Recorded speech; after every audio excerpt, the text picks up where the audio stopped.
Boa noite. Os casos de corrupção de que se tem conhecimento público são cada vez mais e atingem as mais altas esferas do Estado. Desta vez são dois juízes desembargadores do Tribunal da Relação, Rui Rangel e Fátima Galante, que estão a braços com suspeitas de tráfico de influências, branqueamento de capitais e fraude fiscal. As informações iniciais davam conta de que o Ministério Público tinha indícios de corrupção e recebimento indevido de vantagens em relação aos dois juízes, mas esta quarta-feira o advogado de Rui Rangel, João Nabais, revelou que as medidas de coação aplicadas não se referem a suspeitas sobre este último tipo de crimes.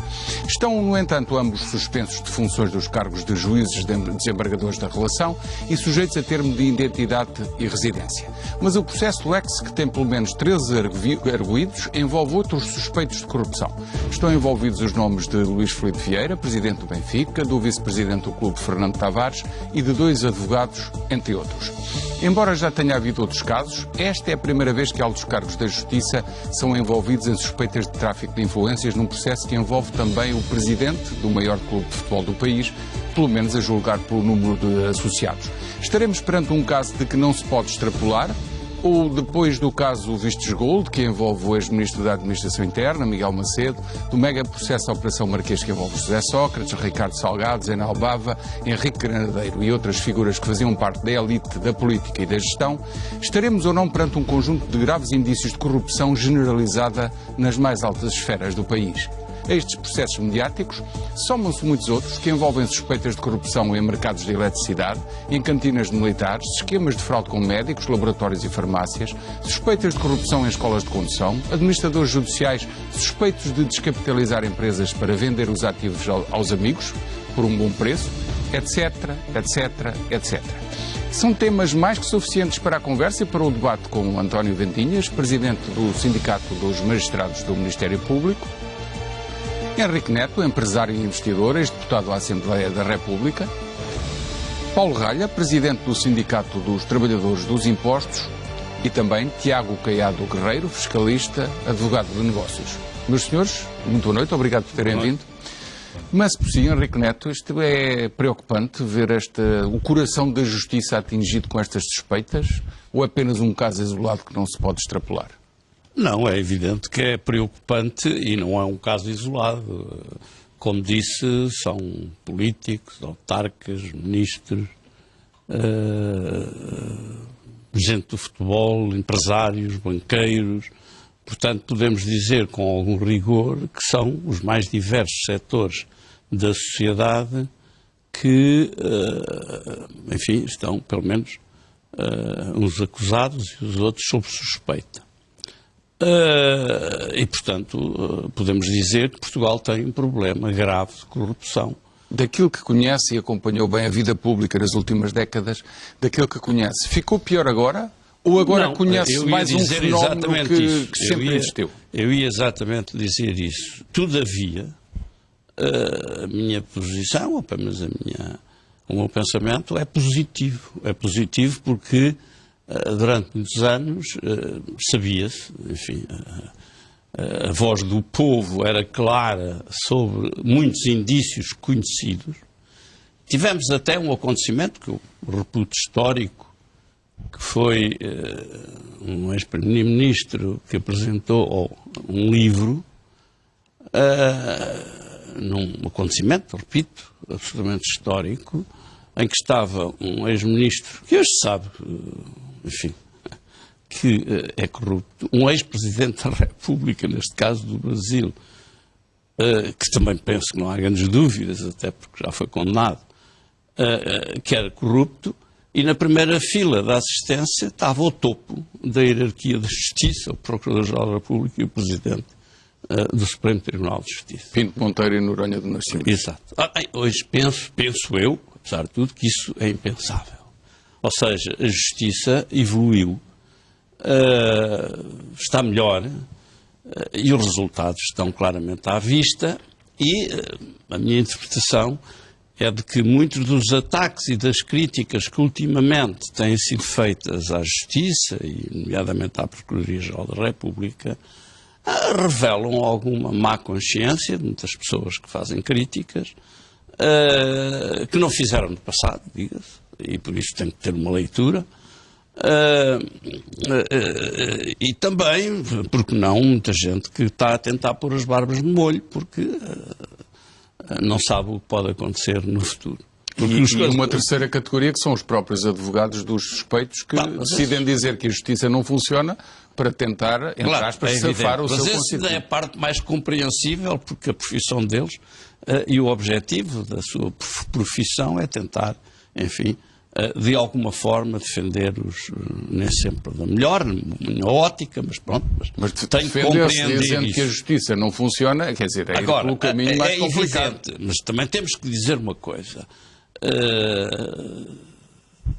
Na administração pública portuguesa, seja na justiça, seja na saúde, seja na educação, seja nos outros setores, é bom reconhecer que em todos estes setores há excelentes médicos, excelentes professores, excelentes juristas, mas que temos em todos estes setores um problema de organização do sistema, um problema de organização da administração pública e, atrevo-me a dizer, no caso da justiça, também um problema de recursos. Toda a gente conhece que hoje, principalmente nestes casos, nestes processos de chamado colorinho branco ou azul, ou como queiram chamar, tem aspectos muito técnicos que mexem com o movimento de dinheiros, mexem com contabilidades, mexem com problemas internacionais e, portanto, não é com os recursos que havia no passado e com a ausência de técnicos e de peritos que se pode acelerar o processo, porque, digamos, o tempo dos processos é uma das críticas que é feita. Mesmo assim, com poucos recursos, os resultados aparecem e há muitos processos a serem desenvolvidos. E por um lado ainda, para terminar, os governos, sucessivos governos, fazem leis que complicam a função da justiça, o funcionamento da justiça e a sua organização, porque são leis excessivamente complexas, que dão garantias, que sabem que se dirigem aos setores economicamente mais favorecidos da sociedade, porque ninguém vai usar os grandes advogados, as empresas de advogado, quando é pobre, e, portanto, quando se reclama muito de que os direitos individuais, etc., estão a ser postos em causa e têm que ser protegidos, etc., nunca se diz que esses direitos vão ser protegidos nos setores da sociedade mais favorecidos e não é com o objetivo de favorecer os mais pobres ou aqueles que levam um pão do supermercado. Portanto, há aqui muita hipocrisia e eu devo dizer que, pessoalmente, regozijo muito e estou muito contente que a justiça portuguesa esteja finalmente a funcionar. António Ventinhas, isto é um fenómeno que agora se agravou e o aparecimento de todas estas investigações mostra que a corrupção existe em maior escala ou, de facto, está a ser trazida à luz do dia e à luz das investigações e é uma realidade que sempre existiu? Boa noite. A minha percepção é que as investigações estão a trazer à luz do dia algo que já existia há muito tempo na sociedade portuguesa e que era falado. Neste momento existe... Portanto, não houve aumento de grau, há uma exposição maior por via dessas investigações, é isso? Exato. Mas atinge as mais altas esferas do Estado e do sistema judicial. Esferas do Estado, do sistema judicial e, na minha opinião, é bom que, digamos, a justiça não seja dirigida a uma única classe ou outra classe. Antigamente a justiça era dirigida essencialmente às classes mais baixas. Portanto, a justiça funcionava muito bem, mas para quem não tinha recursos. Portanto, era uma justiça que funcionava muito bem, desculpa a expressão, para os pilha-galinhas, mas que para, digamos, para a criminalidade do colarinho branco não funcionava. Isso veio-se a inverter e neste momento a justiça chega a todos.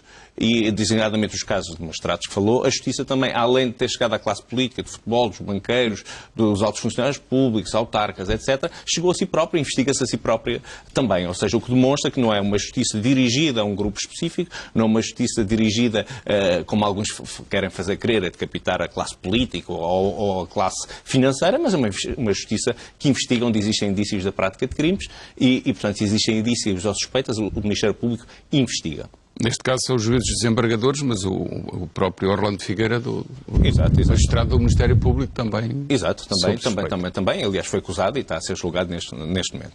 Mas o que é importante também, e que nos leva aqui também a refletir, é o seguinte. Nós já chegamos a este ponto em que todos são investigados, em que, digamos, a justiça é igual neste momento para todos, para os pobres e para os mais ricos, mas temos que ver até que ponto é que será possível manter este estado de coisas. E eu faço, Porquê é que diz isso? Eu faço esta pergunta por uma razão muito simples. Em muitos países europeus, e nem precisamos ir para outros continentes, quando a justiça atingiu precisamente o seu ponto mais alto de eficácia, foram tomadas medidas para evitar que a eficácia continuasse. Ou seja, foram tomadas medidas de controle da investigação, de dificultar a investigação, para que essas determinadas classes que têm acesso à legislação e que conseguem alterar as regras do jogo, dificultassem, digamos, as investigações. Tem indícios de que isso está a acontecer em Portugal? Está prestes a acontecer? Eu não digo que esteja a acontecer em Portugal. O que eu digo é que há outros países, designadamente nós até assistimos a alguns países em que os próprios governantes que estavam sob investigação alteraram leis de cooperação judiciária internacional, como por exemplo a Itália, para evitar que determinadas provas pudessem valer contra si em julgamento. Temos outras situações a que alterar os próprios poderes de quem investigava, limitamos. E, portanto, há várias formas de limitar. Tem receio que isso aconteça em Portugal? Tenho receio que isso possa vir a acontecer, porque já aconteceu em outros países também, que são países da Europa e, por exemplo, agora, nós não podemos dar como certo que a evolução que temos no combate, por exemplo, à corrupção ou na investigação criminal seja um dado adquirido. Porque não foi noutros países. E países que também com grandes referências até a nível internacional. Está a falar de mudança de personalidades na área da justiça, nomeadamente a Procuradora-Geral da República? Esse pode ser um dos temas muito importantes. Mas também há outros temas, como a própria mudança da legislação processual penal. Para dizer isso é porque sabe de alguma coisa que está em preparação. Não, através do Parlamento, certamente. Não sei nada em concreto. Mas esse sinal é mais consubstanciado do que parece. Não sei nada em concreto. Agora, o que eu sei é que, por exemplo, quando começaram a dar alguns resultados no âmbito do processo Casa Pia, houve logo ordens que o Ministério Público. Portanto, e houve vozes que o Ministério Público tinha que ser posto na ordem. Ou seja, o Ministério Público tinha que ser posto na ordem. O Ministério Público não pode andar... Está a dizer-me que essas vozes voltaram a repetir-se em relação a estes casos agora? Já há algumas vozes que já falam relativamente a alguns processos. O Ministério Público não devia ter tido um determinado desfecho ou não. E, portanto, há algumas vozes que ecoam no sentido de que é preciso pô-los na ordem. E, portanto... Pô-los ao Ministério Público? Exatamente. Ministério Público. Referente a este caso, dos dois juízes desembargadores? Não é referente a este caso. Mas certamente que se essas vozes existem, algum objetivo querem atingir. Claro. Pretendem as vozes que falam, que são normalmente sempre as mesmas vozes que estão bem identificadas. Quem são essas vozes? Pretendem o controle da investigação criminal. Elas fazem declarações públicas sobre o Ministério Público frequentemente, portanto, estão bem identificadas. Portanto, acha que neste caso, ou nestes casos que estão em investigação, as influências já são evidentes e podem levar a uma alteração das regras do jogo? Eu não digo neste caso, mas a questão é que a tentação de mudança de regras de jogo é sempre muito grande em determinadas circunstâncias. A propósito de determinados casos, ou de alguma situação que se possa empolar até a nível da imprensa, tenta sempre mudar as regras do jogo. Há situações de mudança de regras do jogo e também de mudança de protagonistas. Portanto, a próxima nomeação do Procurador-Geral da República será extremamente importante. Terá que ser devidamente escrutinada para que não voltemos a tempos passados onde o combate à corrupção não era uma prioridade. Acha que Joana Marques Vidal deve continuar? O sindicato tem uma opinião acerca dessa matéria. Nós não fazemos uma apreciação relativamente à doutora Joana Marques Vidal. A posição do sindicato é pública. Temos-lo dito que somos contra a renovação do mandato do Procurador-Geral da República, mas fazemos uma apreciação muito positiva do trabalho da doutora Joana Marques Vidal. Então, mas isso é contraditório. Querem que fique ou não querem que fique? Não. Vamos lá ver. Não existe aqui contradição por uma razão. O que nós entendemos é que nenhum Procurador-Geral da República, por sistema, deve ficar mais do que o mandato, porque o mandato são 6 anos. E, portanto, 12 anos é um tempo muito longo e entendemos que a permanência muito longa em determinado tipo de cargos é negativa. E entendemos também que o facto de um Procurador-Geral da República poder renovar o seu mandato, apesar de legalmente ser possível, que é mau, porque poderá, ceder à tentação de fazer algum favor ou alguma situação de agrado a quem o vai nomear. E o processo de nomeação do Procurador-Geral da República República em Portugal é um processo que está extremamente dependente do Poder Executivo. Ou seja, o Poder Executivo quem indica ao Presidente da República os nomes. E, portanto, nós até entendemos que esse processo também deveria ser alterado para, digamos, uma base mais alargada, designadamente no Parlamento, e não só através da indicação de nomes do Governo. Porque isso a pode última criar palavra aqui é uma do Presidente da República. Exato, mas os nomes são indicados pelo Governo e pode haver aqui alguma espécie de lealdade com quem indica e isso entendemos que é mau e, portanto, a base devia ser mais alargada. Ficará certamente agradado com o regresso de Pinto Monteiro. Eu prefiro não comentar.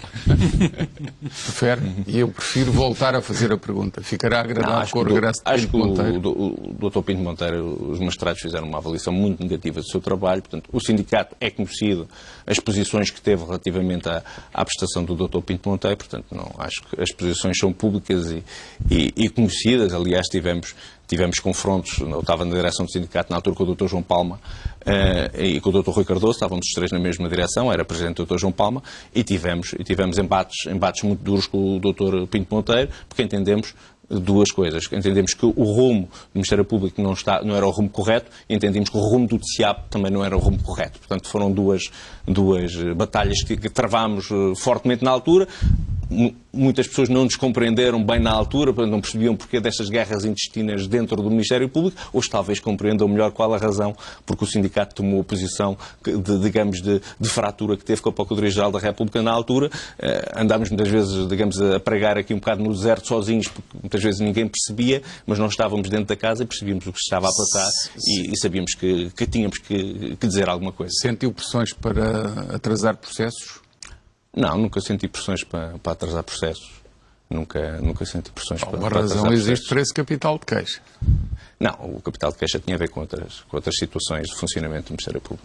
Paulo Ralho, estes desenvolvimentos nestes processos em que aparecem juízes desembargadores, em que também já apareceu um procurador, na sequência de um ex-primeiro-ministro, um ministro do governo anterior, são demasiados casos num país tão pequeno? Eu acho que quem falou antes de mim já disse tudo.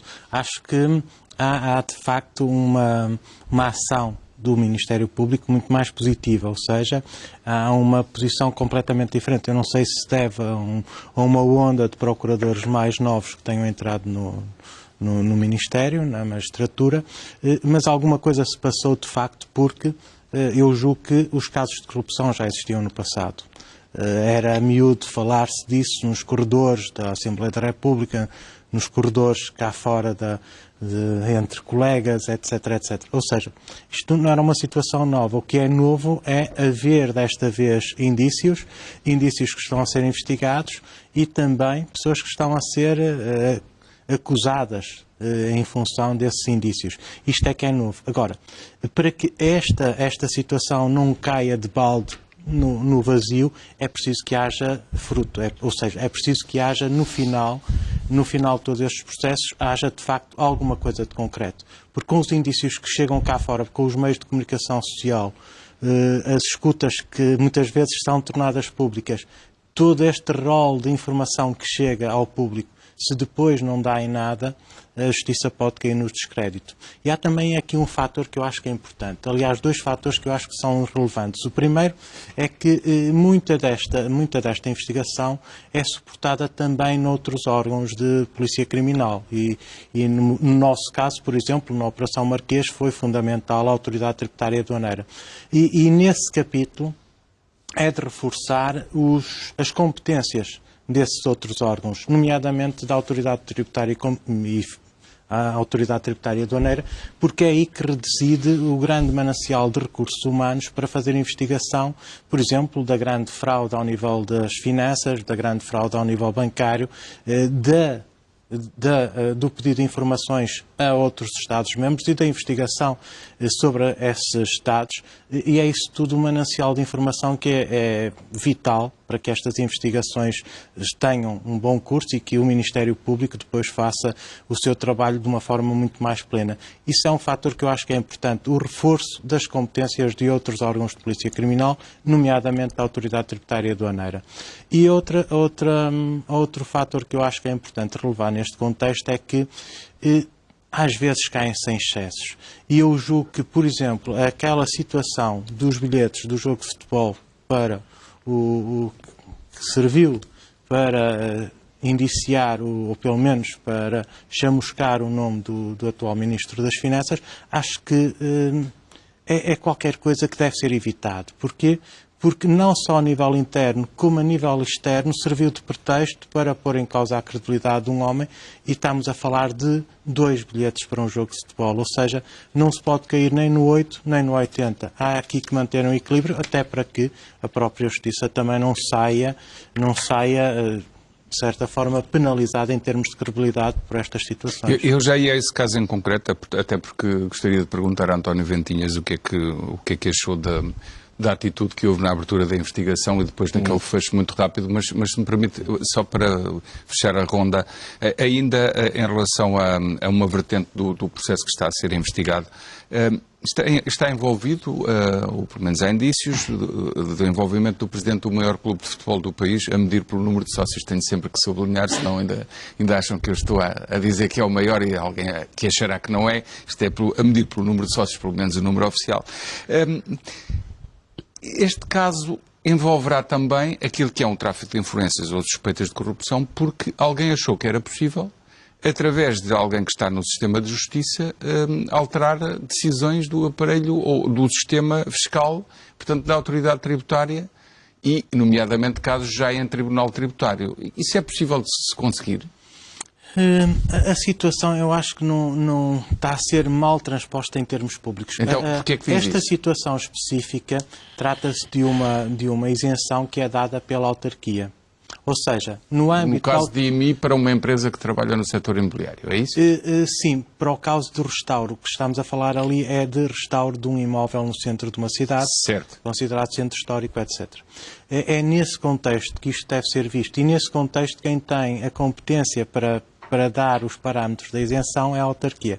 A autarquia é que confirma esses parâmetros e envia a informação para a autoridade tributária aduaneira, para um serviço de finanças respectivo, e o serviço de finanças não tem competência nenhuma a não ser averbar essa isenção. Ou Mas seja, tem que verificar os critérios, se estão conformes. Não, os critérios são verificados pela autarquia. Então é sempre a autarquia que tem a última palavra. É sempre a autarquia, exatamente. Tem a primeira e a última. A autoridade tributária aduaneira, neste caso, apenas compete averbar a isenção e notificar o contribuinte. Então no caso da suspeita de que houve algum favorecimento ou algum indício de palavra dada para alterar uma decisão, no caso do filho de Luís Filipe Vieira, em relação à empresa que solicitou a isenção de IMI, o Ministro das Finanças devia ser a última entidade a ser fiscalizada. Primeiro deveria ser a vereadora da Câmara Municipal, a própria empresa que pediu, e só depois chegaria à autoridade tributária e no limite, ao Ministro. Evidentemente. Portanto, começaram ao contrário. Começaram ao contrário. Eu sei que o António está com vontade de intervir, já lá vamos. É esse exagero, e depois as notícias, quando vêm a público, põem em causa a honorabilidade, a idoneidade de uma pessoa que, em princípio, não tem absolutamente nada a ver com aquela isenção. Não se está a ver um ministro a telefonar para um serviço de finanças a dizer averbem, porque nem sequer o serviço de finanças nem sequer tem competência para dar a isenção, ainda por cima. Tiago Caiado Guerreiro, ainda em relação ao ponto do início da nossa conversa, dois juízes desembargadores sob suspeita, um presidente do maior clube, 2 advogados, o filho de um dos advogados. Um presidente do maior clube. Maior clube pelo número de associados. Volto a dizer. Não me atrapalhes, pelo número de associados. Mas o que eu acho, primeiro, e concordo com o que foi aqui dito, porque acho que foi bem dito por todos, e nomeadamente o que estava a dizer o Paulo Ralha, mas o que é que me parece? Eu acho que é positivo, eu acho que o que se está a passar é positivo, eu acho que estas questões de já havia um cancro, acho que isto, sinceramente, não é específico de nenhuma área, é de todas, há ovos podres em todas, o sistema de autocontrole e de fiscalização em Portugal não funciona, não é? As leis não são transparentes. Eu tenho aqui alguns relatórios interessantes, nomeadamente da OCDE e da Transparência Internacional e das instituições europeias, que chama a atenção para que em Portugal nós temos um grande problema, que é nós temos leis muito pouco transparentes, pouco claras, temos um excesso de burocracia. Isto abrange todas as áreas, aplica-se perfeitamente à magistratura, não é? Aliás, a aplicação da magistratura e a falta de transparência das leis, basta ver as leis anticorrupção, a confusão que aquilo é, não é? Eu nem quero dizer para quem é que é feito. É deliberado, não é? Feito. É deliberado serem contraditórias para depois não terem aplicação fácil. Eu é assim, ou são extremamente incompetentes ou então é deliberado, não é? Não posso, mas realmente há alguma produção jurídica ou há grandes graus de incompetência ou então tem que ter a explicação de ser deliberada. Mas, por exemplo, é muito positivo e eu tenho muito medo da substituição da Procuradora, sinceramente. Porque esta Procuradora estava a fazer um trabalho excelente e iniciar um conjunto de casos e iniciar uma coisa que é histórica em Portugal, não é? Nós sempre tivemos um status quo que controlava o país, que deviam ser, 1000 pessoas em Portugal e que, basicamente, fizeram do país o que quiseram e só agora é que começa a pôr-se um stop a essas pessoas, nomeadamente através da fiscalização dos seus atos e destes indícios de corrupção. Por isso existia aqui uma facilidade de praticar atos ilícitos muito grande. Mas ainda subsistem alguns donos disto tudo, não é? Subsistem alguns donos disto tudo, alguns infelizmente. Na própria advocacia, outros em grandes empresas que parecem privadas e têm um regime de proteção através do Parlamento e por aí fora. É uma maravilha, são monopólios em Portugal apoiados no governo. Com o apoio de alguns... E no seguinte governo e dos governos todos que existir. E com o apoio de alguns gabinetes de advogados. E exatamente, alguns. Também é capaz de haver os gabinetes de advogados que apoiam. Estou a dizer alguns.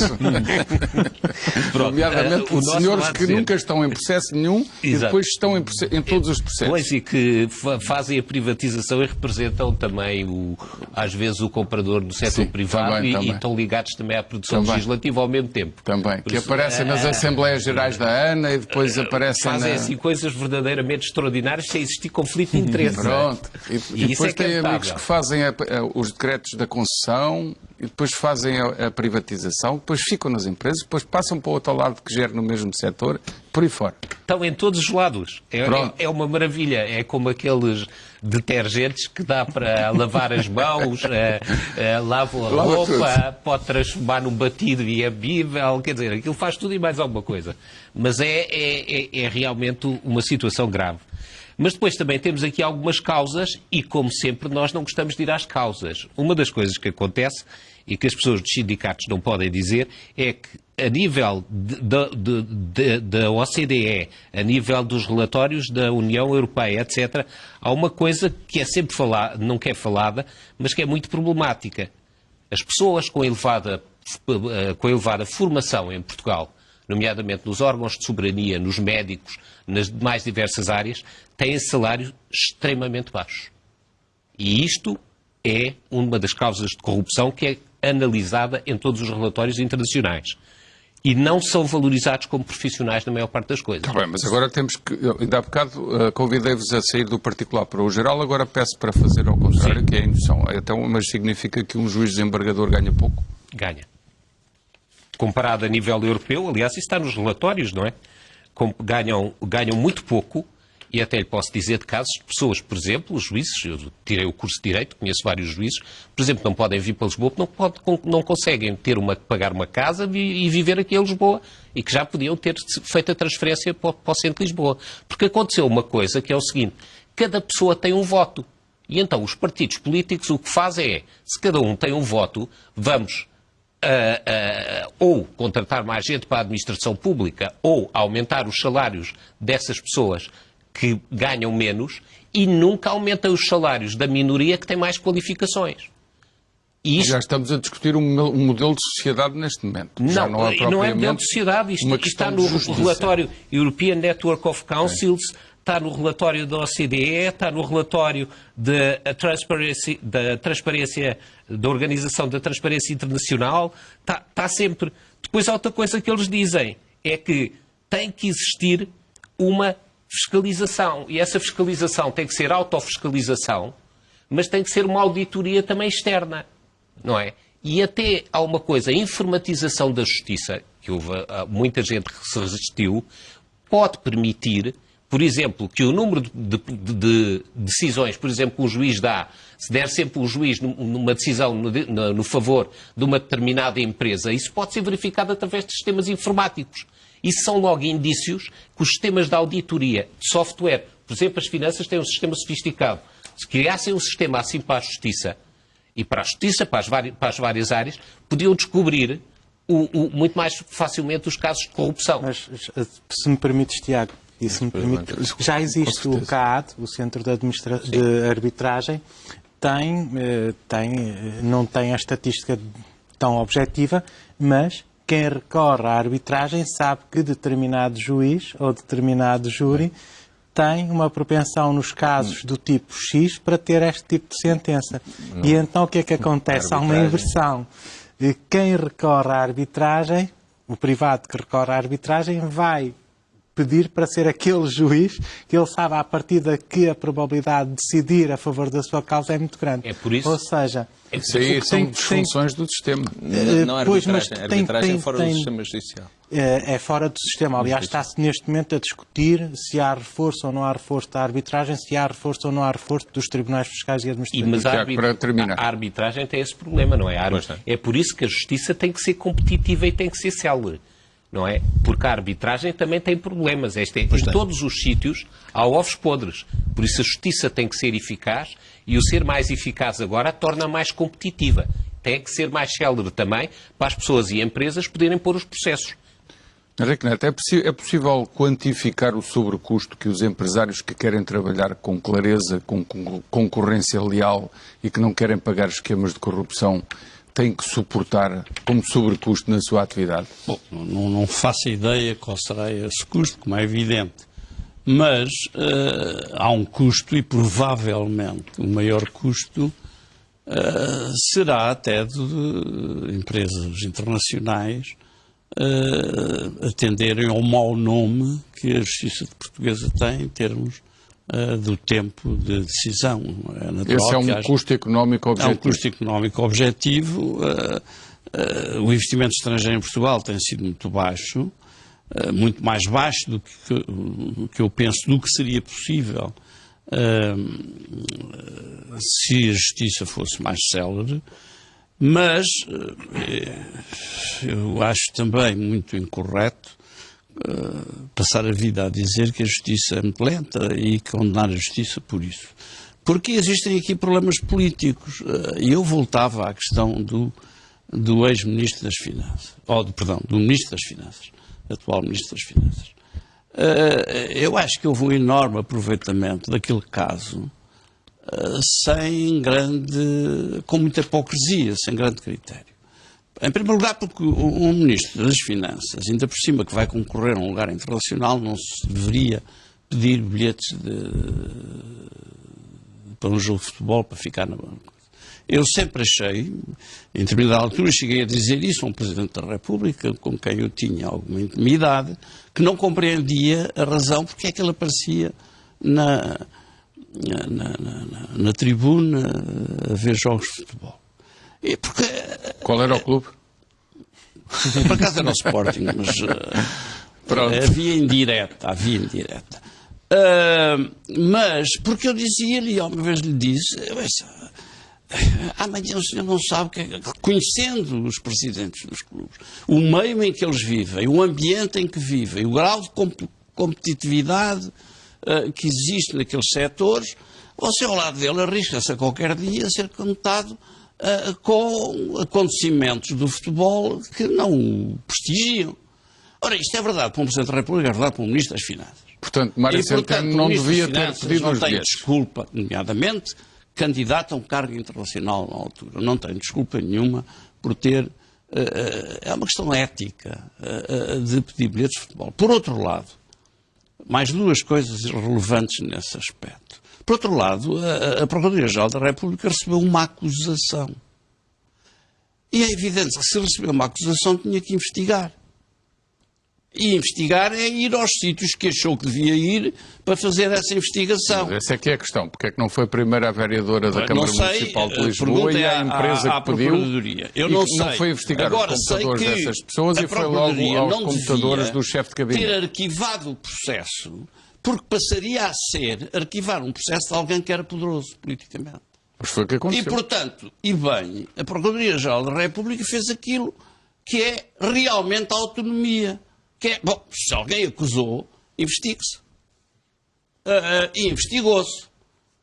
Mas as mesmas pessoas que passam a vida a dizer que a presunção de inocência, o Eugênio Sócrates devia ser presumido de inocência, o senhor Ricardo Salgado devia ser presumido de inocente, etc. Neste caso acharam que já não havia presunção de inocência, porque era um ataque pessoal a uma pessoa que estava a ser investigada, que não queria dizer que fosse acusada, ela não foi acusada. Terceiro lugar, uma questão política. Não basta que os governos digam à justiça o que é da justiça ou aos governos o que é da política. O que é da política, aos políticos o que é da política. Porque a justiça depende em muitos aspectos de governos. Nomeadamente, olha, nos salários, distinguindo aqueles que se distinguem. Por outro lado, dando os meios e os recursos, nomeadamente técnicos. E, portanto, um governo não pode, como acontece com quase todos, e nomeadamente com este, de lavar as mãos e fazer de conta que não sabe o que se passa e até permitir, dentro dos partidos políticos, que pessoas importantes na hierarquia do partido façam críticas, muitas vezes, muito desajustadas e muito pouco próprias à independência da justiça. Portanto, por outro lado ainda, no caso do Ministro das Finanças, para terminar, no caso do Ministro das Finanças, o Sr. Primeiro-Ministro permitiu-se, digamos, absolver o Sr. Ministro antes da Procuradoria o fazer. Isso continuava no cargo mesmo, digamos, se fosse arguido. Não intervir, mas foi dizendo, não senhora, ele não é culpado e, portanto, eu nunca o admitiria em caso algum, não sei quanto, não sei ser quanto. arguido, sim. Bom, isto revela... Rapidamente, que o António Ventinhas tem que falar sobre digamos, revela o ambiente em que nós vivemos e a hipocrisia dominante nestas questões. Os índices de corrupção para 2016 e da Transparência Internacional têm a seguinte frase acerca do investimento estrangeiro. Portugal continuará condenada à anemia económica e incapaz de atrair verdadeiro investimento estrangeiro, sobretudo sabendo quantas percepções de corrupção influenciam a confiança dos operadores económicos e inibem o investimento. Há um relatório internacional que dizia que o nosso nível de vida, se não existisse corrupção, era o nível de vida e desenvolvimento dos países nórdicos, igual a outros países nórdicos. Portanto, temos que decretar o fim à corrupção e, como não se pode decretar, temos de contribuir cada um passo a passo.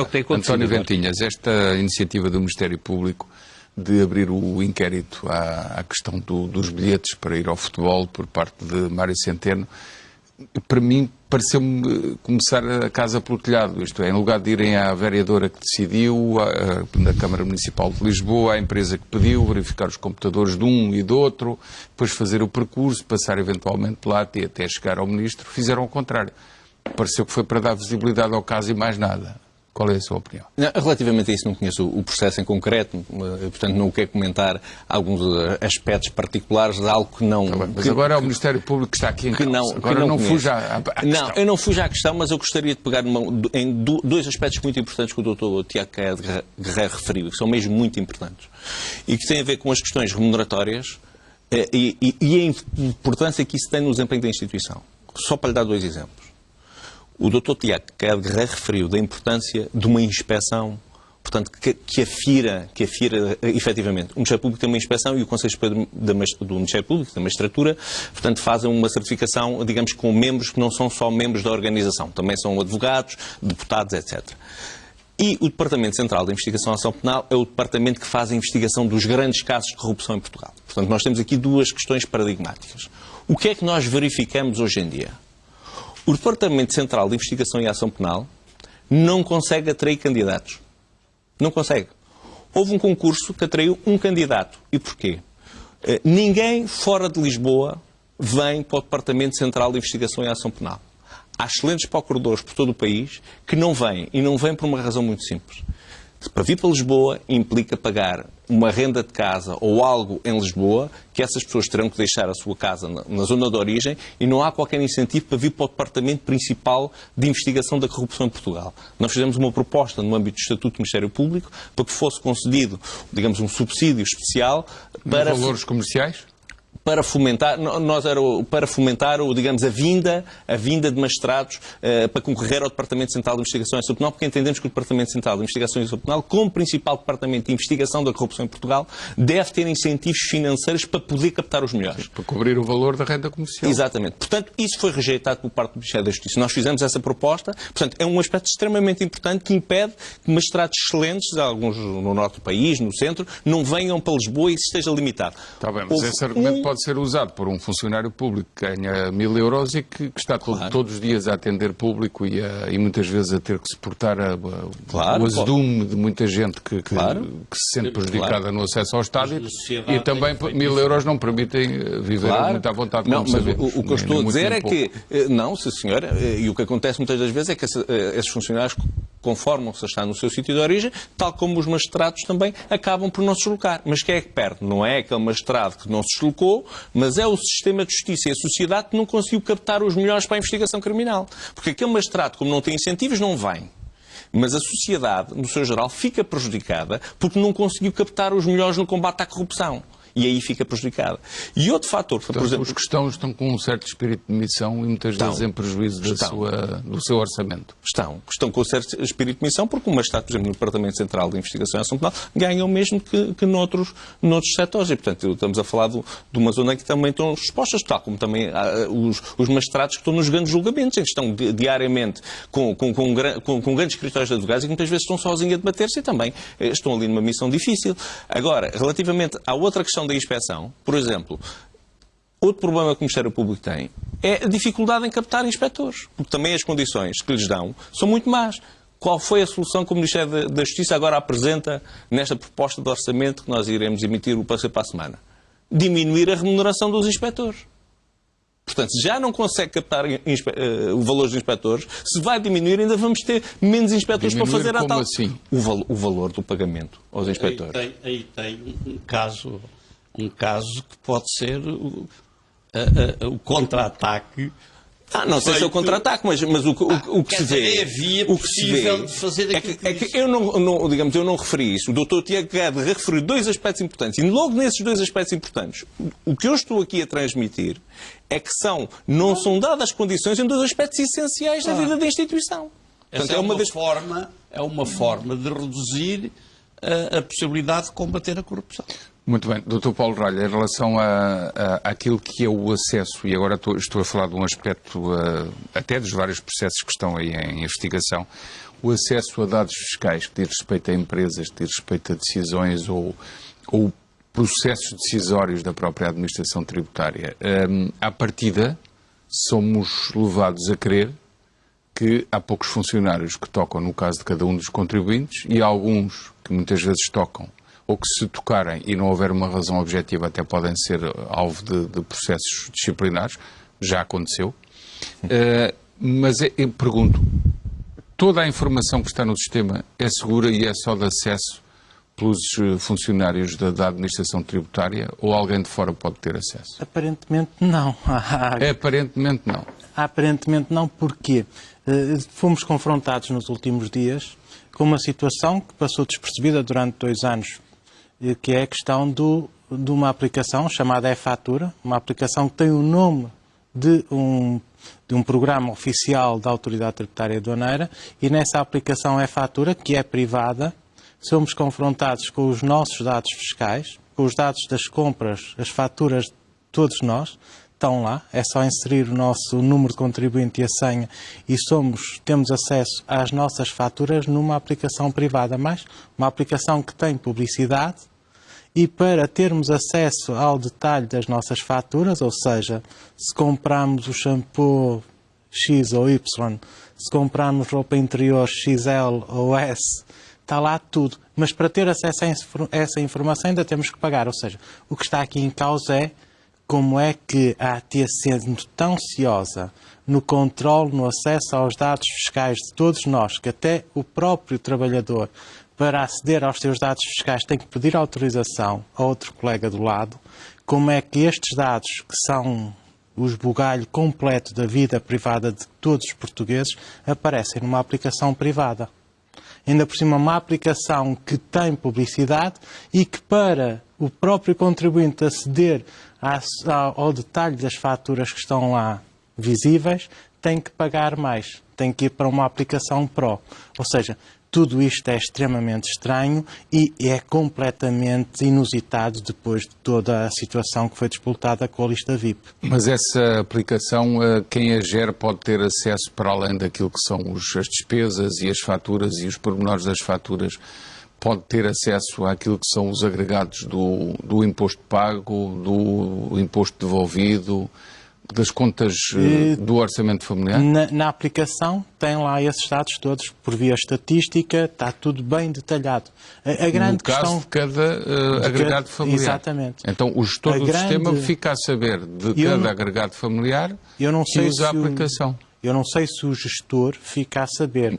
Pode ficar a saber? O que eu sei é que neste momento não estão dadas ou não foram respondidas as perguntas que foram efetuadas por jornalistas e não sei até que ponto é que os dados fiscais de todos os portugueses estão ou não estão seguros. Mas eu, enquanto contribuinte, não dei autorização nenhuma à AT para ceder os meus dados fiscais a quem quer que seja.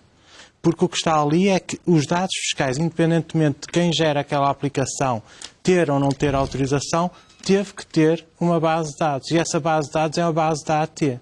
Até que ponto é que eu, enquanto contribuinte, permiti que isso acontecesse? Eu não permiti. O que se passa ali é extremamente grave e eu acho que deve ser investigado. Mas gostava também de dizer outra coisa relativamente ao que o Tiago e o Ventinhas disseram, por causa da questão da remuneração. A questão da remuneração é extremamente importante e eu, particularmente, fui criticado pelos meus pares porque há muito tempo que venho a dizer isto. Venho a dizer que a questão da corrupção é uma questão de educação, uma questão de contexto, é uma questão que tem múltiplas vertentes, mas há uma vertente essencial e essa vertente é: nós não podemos pôr pessoas que lidam com milhares de euros, ou milhões de euros, ou milhares de milhões de euros, se quisermos, com salários de 1.500, 2.000 euros. Porque a tentação é muito grande. E a tentação é grande e não é só neste contexto. Eu recordo-me que quando os eurodeputados aumentaram o seu salário para 15.000 euros, salvo erro, por mês, uma das justificações foi precisamente essa, serem menos permeáveis à corrupção. E se nós não quisermos olhar as coisas também por este prisma, não estamos a ver o contexto global. Porque a corrupção existe e todos nós, como se costuma dizer, temos um preço. Há pessoas que se compram por menos, há pessoas que se compram por mais e há pessoas que não são compráveis. Tudo bem. A questão então, é... os que não são compráveis não têm um preço. Se quisermos eliminar o risco, às vezes não é só uma questão de dinheiro, é também uma questão de prestígio com o que estão a fazer, é também uma questão de darem as condições de trabalho para as pessoas poderem cumprir o seu trabalho com dignidade. Tudo isso é importante. Não se pode crer que, não dando as condições de trabalho a uma pessoa, não lhe dando uma remuneração correta, isto ao longo do tempo começa a provocar um certo desleixo, uma certa desmotivação que depois pode abrir portas a outras situações. Isso é uma grande discussão que leva ao próprio modelo de sociedade que temos, porque no limite não se podem aumentar ou dar muito mais remunerações a muitas profissões técnicas que são públicas. Portanto, isso seria um efeito de bola de neve e as contas do Estado não aguentariam. Mas, enfim, mas há rácios que se podem fazer. Ficaria para outro programa. Há rácios que se podem fazer. Por exemplo, quanto é que um trabalhador da Autoridade Tributária Aduaneira rende por ano? E quanto é que ganha por ano? Certo, fica o desafio ao Governo. Só para concluir, disse que os inspectores poderão ver o seu ordenado reduzido. Exato. Como? Podem ver porque relativamente à nova proposta de estatuto, existe aqui uma diferenciação face ao que existe atualmente. Em que medida? Portanto, os atuais procuradores da República que desempenhavam funções de inspectores recebiam como procuradores gerais adjuntos e deixaram de receber. Ou seja, isso era um incentivo a que muitos procuradores da República mais velhos exercessem funções de inspeção. E o que acontece é que, deixando de oferir essa categoria, deixaram de existir candidatos. Lá estamos novamente com a questão da atratividade para determinadas funções. Ou seja, podemos dizer, pronto, não se justifica pagar mais, mas depois, se não há candidatos para certas funções-chave, o que é que a própria organização toda perderá? Ou seja, ou se, digamos, criam certos estímulos para que as pessoas possam concorrer, estar longe de casa, sair do seu lugar de trabalho que desempenham cotidianamente, ou então o que veremos é que certas funções que são muito essenciais à vida da instituição, ao bom funcionamento, ao escrutínio interno, ao bom desempenhamento externo, como por exemplo o TCIAP também e como também o Serviço de Inspeções, terão problemas, terão melhores desempenhos e toda a instituição será afetada. Tiago, 30 segundos para terminar. O Governo devia apresentar um pacote de medidas de combate à corrupção que fosse consistente e que tivesse resultados? Realmente devia, e a oposição, se fosse consistente, devia votar a favor. Agora, isto não é muito científico. É pegar no que certos países fazem, que está bem feito, e traduzir as leis. Que é para eles não transformarem isto numa coisa muito complexa com um estudo de 300 páginas. Se tiver um estudo de 300 ou 400 páginas, significa que a lei não vai servir para nada. Mas se eles traduzirem de alguns países, significa que poderá ser aplicada cá em Portugal. E isso era muito importante, porque o grau de desenvolvimento, a forma como as pessoas se sentem, uma democracia mais saudável, em que as pessoas sentem que não há esta permeabilidade, é uma coisa extraordinariamente importante. Deixe-me só dizer aqui uma coisa, que isto é fundamental. A diferença, as pessoas mais formadas e os órgãos de soberania, desculpe lá, não podem ser tratados da mesma forma que são tratados... 10 segundos, Henrique Neto, mas mesmo 10 segundos para terminar. Eu pegava no que foi dito aqui sobre a oposição. Nós estamos, neste momento, a ter uma oportunidade, na medida em que o candidato, o novo dirigente do PSD, o Rui Rio, tem feito afirmações no passado de grande defesa de mudanças no plano ético, que vamos ver se verifica isso, e eu reputo da maior importância que se verifique, porque é um candidato que não se pode permitir vir a surgir na opinião pública como mais um político como os outros. Eu penso que o país, neste momento, espera que ele leve à prática muitas das coisas que disse no passado. Meus senhores, foi muito interessante, muito obrigado. E agora, muito rapidamente, sugestões de leitura, precisamente sobre o Ministério Público, sindicalismo na magistratura do Ministério Público, motor histórico da sua dignificação, um livro de António Bernardo Colasso, publicado pelo Sindicato dos Magistrados do Ministério Público. De Ryan Avant, A Riqueza dos Humanos, o trabalho e a ausência dele no século XXI, da editora Bizâncio. Capitalismo, Socialismo e Democracia, uma reedição de Joseph Schumpeter, da editora Atual, e penso que tem um prefácio de Francisco Louçã, se não me engano, exatamente, Francisco Louçã. De José Saramago, uma reedição, O Evangelho segundo Jesus Cristo, é um livro para assinalar os 20 anos da FNAC em Portugal. E por último, de Nuno Nepomuceno, Pecados Santos, Não Matarás, um thriller do ano, classificado assim, da editora Cultura. Meus senhores, muito obrigado. É tudo. Até quarta-feira. Tenham uma boa semana.